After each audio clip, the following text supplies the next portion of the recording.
Ата-аналар жиналысы дегенді кім ойлап тапты екен? Кімде болса Саматтың мінін жұртқа бадырайтып көрсету үшін ойлап тапқан сияқты.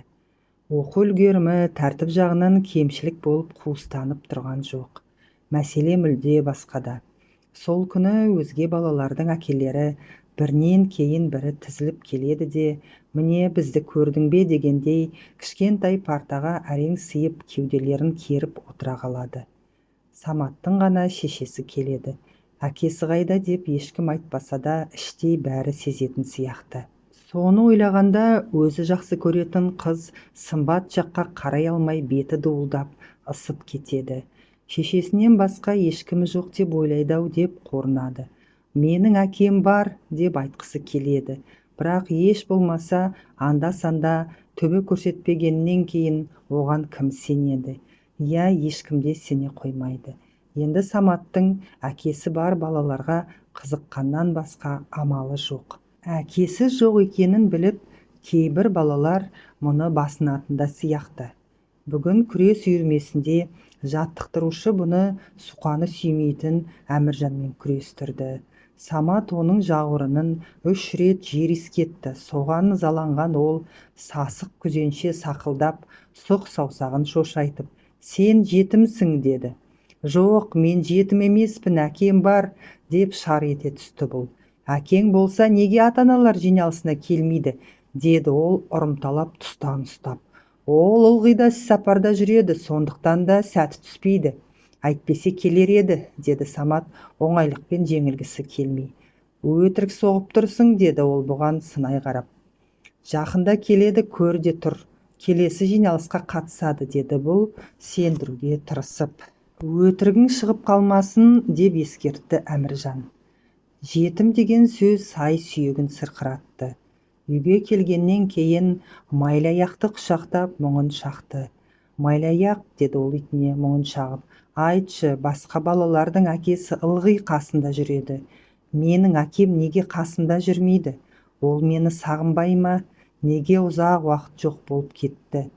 «Майлаяқ, түсінемін ғой, бірақ амал не?» дегендей қыңсылап жылаған дауыс шығарып қояды.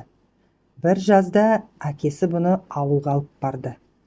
Атасы мен әжесі естері шығып қуанып қалды. Әсіресе әжесі өбектеп қояр емес. «Құлыншағым» деп тәтті-пәттіні аузына тосып әлек. Атасының үлкен бағы бар. Алма-алмұрттар жерде шашылып жатады. Жемістің бұдан да басқа түрі толып жатыр. Самат тойғанынша жеді. Ауыл еңбеккерлеріне шөп бөлінген екен, әркім өзіне тиесілі жердің шөбін орып алмақ. Зейнеткер ретінде атасы да сыбағадан құр қалмапты. Шөп шабуға сақадай сайланған атасы мен әкесі бұны да қастарына қосып алды. Таң бозымен оянған олар межелі жерге ерте жетіп, жұмысты бастап кетті. Саматқа да бір кішкентай орақ беріп қойған. Алғашқыда ұйқысы қанбағанның да әсері бар, қайта-қайта орақтың ұшын жерге шанши берді. Жерге шаншылған орақты шығара алмай әуре. Бұндайда атасы көмекке келеді. Бірте-бірте шалғының жерге шаншылуы сирексіді.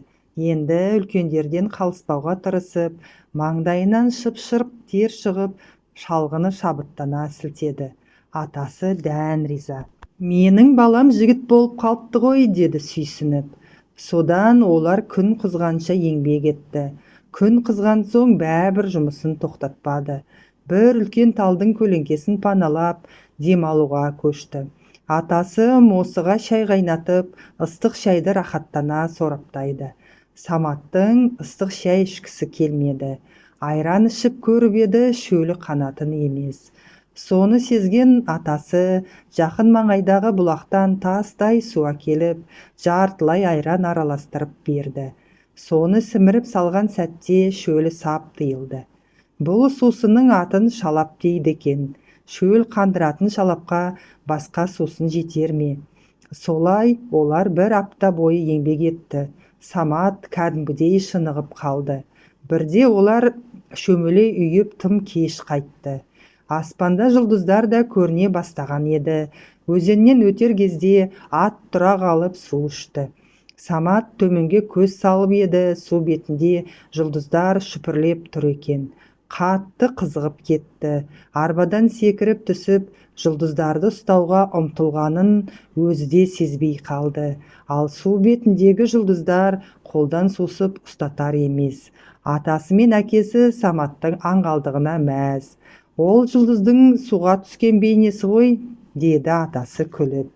Самат ауылдың аспанындағы жұлдыздарға кәдімгідей ғашық болып қалды.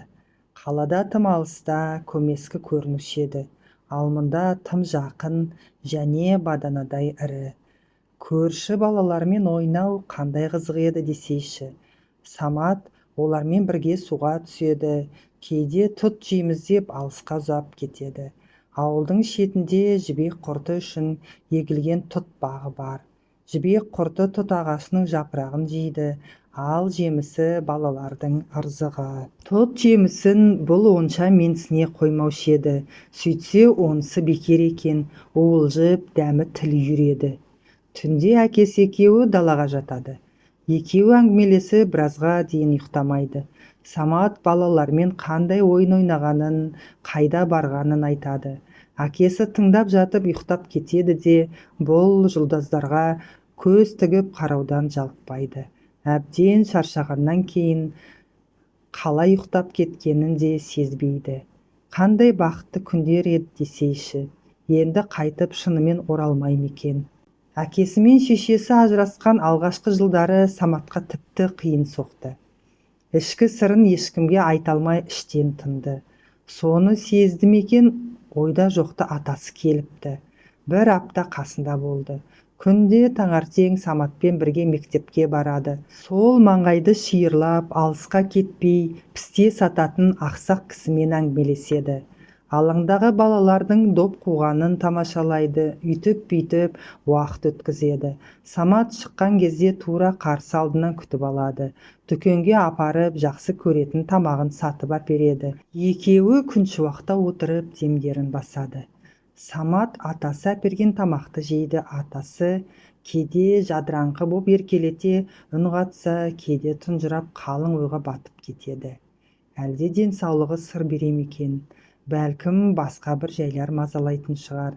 Әлден уақытта ұйқыдан оянғандай селк ете түсіп, өз-өзіне келіп, тойдың ба деп сұрайды. Тойдым дейді бұл. Ендіше үйге қайтайық дейді атасы. Осылай дөңгелеп бір апта өте шыққан. Демалыс күні атасы Саматты әбден қыдыртты. Ара-арасында дамылдаған сәттерінде ақылын айтып қояды. Шешеңді ренжітпе, қолғабыс ет. Көрмейсің бе, таңертеңнен кешке дейін жұмыста жүреді деді. Иә деп бас шұлғиды Самат. Мен енді ауылға қайтайын, әжең іздеп жатқан шығар деді атасы. Сөйтіп атасы қоштасып ауылға қайтты. Сабақтан келсе, үйдің іші қаңырап бос тұр екен. Жүрегі сыздап кетті. Үнсіз отырып қалды. Бір уақытта мұрнына жағымды тәтті иіс келді. Бір таныс иіс сияқты. Қайдан шығып тұр? Орнынан тұрып қарап еді, жатын бөлменің есігінде атасының күртешесі ілулі тұр екен. Ұмытып кеткен бе, әлде әдейі қалдырды ма екен? 2-3 аттап басып барды да күртешені мұрнына басып құшырланып иіскеді. Содан кейін күртешені киімдердің арасына қосып қойды. Атасы мен әкесін сағынған кездерінде білдірмей алып ұзақ иіскейді. Дүниедегі ең құдіретті иіс осы сияқты сезіледі. Бұл иіске жетер тәтті иіс бар ма екен? Атасының бұл соңғы келуі екен. Көп ұзамай қайтыс болды деген хабар жетті. Одан кейін артынып-тартынып әжесі келіп тұрушы еді, біраздан бері тыйылып қалды. Ауырып қалды ма екен? Бір барып қал жағдайын біліп қайтқаным жөн-ау, деді ол үлкен кісіше ойлап. Атасы мен әжесі есіне түсіп көңілі босады. Ішке кіріп, күртешені тауып алып, мұрнына басып, әке, ата, сендер мені қайда тастап кеттіңдер? Менің жетім болғым келмейді, деп егіліп жылады. Қанша уақыт жылағанын білмейді. Бір қараса, қас қарайып қалған екен. Ол көзінің жасын сүртіп үйге кірді, еден жуды. картоп, пияз аршыды. Шешесі келгенде дайын болып тұрсын да. Ол ылғи шаршап жүреді. Самат оның қас-қабағына қарайды, көңіліне кірбің ұяламаса екен дейді. Шешесі көңілденсе, бұл да шаттанып кетеді. Одан басқа мұның кімі бар? Зымырап отырып, келесі жиналыста келіп қалған. Егер бұл жолы бір нәрсе ойлап таппаса, балалардың табасына қалатыны анық. Ары ойлап, бері ойлап, көрші үйдің есігін қақты. «Оу, қалай батыр?» деп Жақсылық аға оны көңілді қарсы алды. «Сіздің бір көмегіңіз керек болып тұр», деді Самат етігінің ұшымен жер шұқып. «Я, айта бер, қысылма», деді Жақсылық аға бұған мейірлене қарап. Оның жылы қабақ танытқанына көңілденген Самат, «Шешемнің орнына ата-аналар жиналысына қатысыңызшы», деді қиылып. Саматтың бұйымтайының жай жапсарын түсіндау деймін, Жақсылық аға ештеңе қазбалап сұрамады. «Міндетті түрде барамын, уайым жеме», деді арқасынан қағып. Ертеңіне айтылған уақытта Жақсылық аға жетіп келді. «Сіз кім боласыз?» деді мұғалима таңдана қарап. «Мен Саматтың әкесі боламын», деді ол сенімді түрде. «Ендеше төрге шығыңыз», деді апай. Жақсылық аға жиналысқа қатысып қана қоймай, белсенділік танытып, тың ойларын ортаға салып, елді аузына қаратты. Ол өткен шақты еске алып, қаршадайынан жұмыс істегенін, сол еңбектің арқасында адам болғанын баса айтып, «Менің баламнан үлгі алыңдар. Ол шешесіне көмектеседі. Бос уақыты тіпті жоқ. Ұлдың жұмысында, қыздың жұмысында істей береді», деп Саматты жер-көкке сыйғызбай мақтады. Мақтаулардың бір шамасы раста еді. Балалардың бәрі мұны жаңа танығандай таңдана қарады. Мұғалім апай да жылы жымиды. Саматтың төбесі көкке бір елі жетпей қалды. Ең қуаныштысы, Сымбат қасына келіп, үйге бірге қайтайық деп ұсыныс тастады. Қандай қуанышты күн еді десейші. Айналадағы тал теректердің бәрі ән салып тұрғандай көрінді Саматқа. Жол бойы сыныптасына жымиып күліп қарай берді. Сымбаттың жүзінде нұр шашып тұр еді. «Сенің әкең сондай жайдары екен», деп мақтады ол. «Я, ол сондай жақсы адам», деп қоштады. «Сондай әкең бар, сен бақыттысың», деді Сымбат. «Я, мен бақыттымын», деді күлімжіді Самат. Сымбат қаланың басқа шетінде тұрады. Екеуі жол айрығына дейін бірге барды. Осыдан 1-2 күн өткеннен кейін Жақсылық аға Саматтың әкесіне жолықты. Болған жағдайды баяндады. Ұлының сағынып жүргенін айтты. Ол үндемей тыңдады.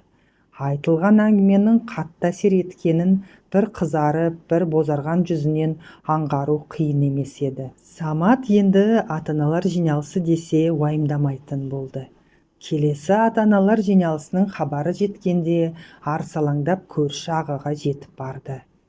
«Тағы да жиналыс па?» деп сұрады ол. «Я, жиналыс. Міндетті түрде барамын», деді Жақсылық аға арқасынан қағып.